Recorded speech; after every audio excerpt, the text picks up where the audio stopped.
하루의 말씀, 오늘은 고린도후서 10장 7절에서 11절 말씀 가지고 함께 나눕니다. 성경 공독합니다.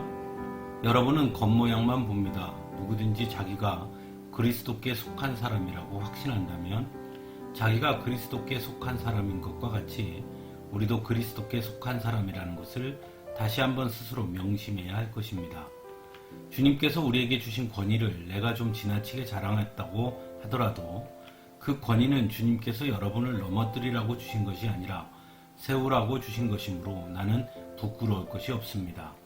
나는 편지로 여러분에게 겁을 주려고 하는 것처럼 보이고 싶지는 않습니다. 바울의 편지는 무게가 있고 힘이 있지만 직접 대할 때에는 그는 약하고 말주변도 변변치 못하다 하고 말하는 사람들이 있습니다.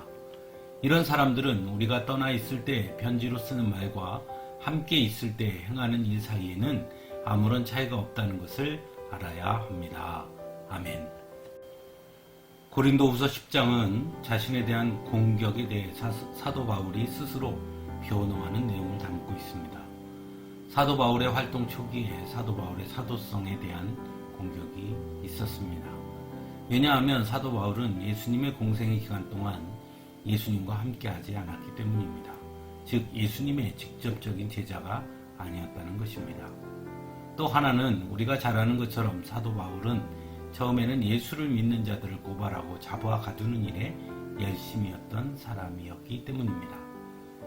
그런 과거의 이력 때문에 사도 바울은 의심을 받기도 했습니다. 과거의 이력뿐만이 아니었습니다. 사도 바울의 겉모습 또한 시비거리가 되기도 했습니다. 사도 바울은 키도 작았고 여러 가지 질병을 안고 있었습니다. 그래서 고린도후서 12장에는 하나님께 자신의 가시를 제거해달라고 3번이나 기도했다고 전하고 있기도 합니다.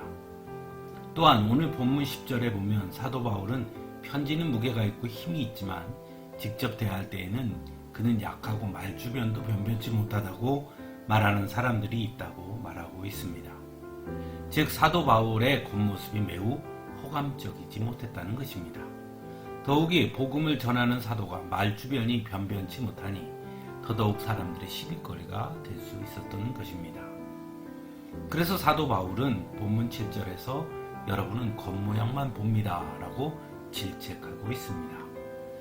그렇다면 이런 공격 앞에서도 사도 바울이 흔들림 없이 하나님이 주신 사명을 감당할 수 있었던 그 비결은 무엇이었을까요? 먼저 누구든지 자기가 그리스도께 속한 사람이라고 확신한다면 자기가 그리스도께 속한 사람인 것과 같이 우리도 그리스도께 속한 사람이라는 것을 다시 한번 스스로 명심해야 할 것이라는 말을 통해 한 가지 사실을 발견하게 됩니다. 즉 사도 바울은 자신이 사도로 부름받은 것은 결코 겉모습이 아니고 오직 하나님의 은혜요 부르심 때문이라는 것에 대한 분명한 확신이 있었다는 것입니다. 그래서 사도 바울은 다른 사람을 대할 때에도 겉모습이 아닌 그를 향한 하나님의 사랑과 은혜로 사람을 대해야 한다고 말하고 있는 것이죠. 두 번째로는 주님께서 우리에게 주신 권위라고 말하는 8절 말씀을 통해 알 수 있습니다. 즉 사도 바울은 사도의 권위는 사람을 외모로 보지 아니하시고 그 중심을 보시는 분이신 하나님께서 주신 것이라는 것을 분명하게 전하고 있는 것입니다. 그러므로 사람들이 빼앗아갈 수 없고 자격을 논할 수 없다는 것입니다.